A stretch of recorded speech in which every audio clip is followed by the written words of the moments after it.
18,35,000 কোটি টাকার সরকারি ঋণ রেখে দেশ ত্যাগ করেন শেখ হাসিনা।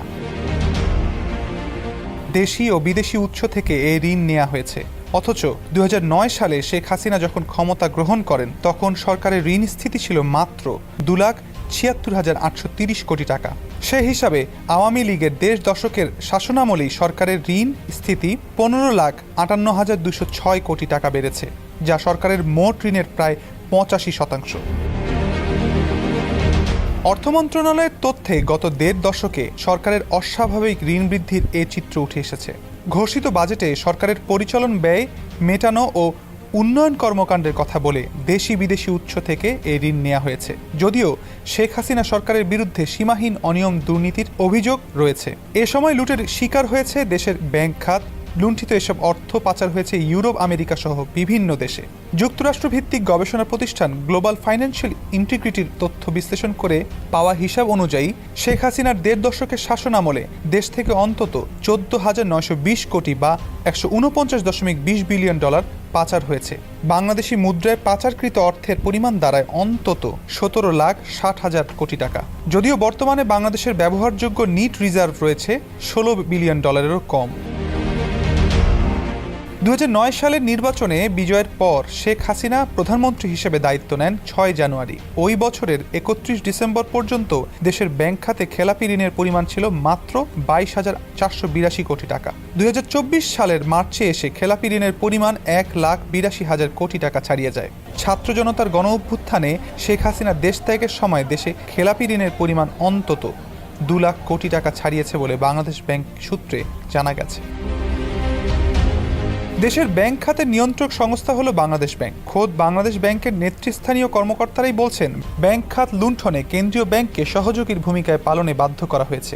গণমাধ্যম কর্মীদের সঙ্গে বৈঠকে বাংলাদেশ ব্যাংকের 4 ডেপুটি গভর্নরও স্বীকার করে বলেছেন, দায়িত্ব পালনে আমরা ব্যর্থ হয়েছি। চাকরি বাঁচানোর স্বার্থে অর্পিত দায়িত্ব আমরা পালন করতে পারিনি।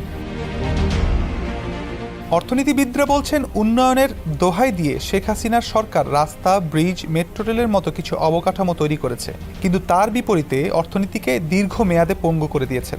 দেশের আর্থিক খাত সহ প্রতিটি খাতের প্রতিষ্ঠানগুলো ধ্বংস করেছেন।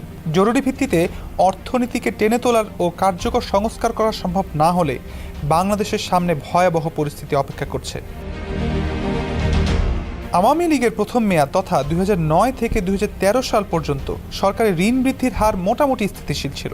তবে এ সময়ে দেশের ব্যাংক খাতে বেসিক ব্যাংক লুণ্ঠন, হলমার্ক, বিসমিল্লাহ কেলেঙ্কারির মতো বেশ কিছু বড় লুণ্ঠনের ঘটনা ঘটে। রাষ্ট্রায়ত্ত ব্যাংকগুলো লুণ্ঠনের শিকার হলেও তুলনামূলকভাবে ভালো ছিল বেসরকারি খাতের ব্যাংক। 2014 সালে টানা দ্বিতীয় মেয়াদে ক্ষমতায় আসার পরই দেশের ব্যাংক খাতে আবার লুট শুরু হয়। এ সময় লুণ্ঠন ও মালিকানায় পরিবর্তন হয় দেশের বেসরকারি খাতের অনেক ব্যাংক।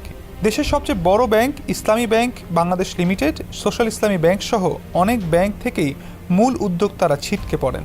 একই সময়ে দেশি বিদেশি উৎস থেকে সরকারের ঋণ গ্রহণও অস্বাভাবিক হারে বাড়তে থাকে। বিপরীতে কমতে শুরু করে জিডিপির অনুপাতে সরকারের রাজস্ব আহরণ। 2016 সালের ফেব্রুয়ারিতে বৈদেশিক মুদ্রা রিজার্ভ চুরি যাওয়ার মতো পৃথিবী কাঁপানো সাইবার অপরাধ সংঘটিত হয়।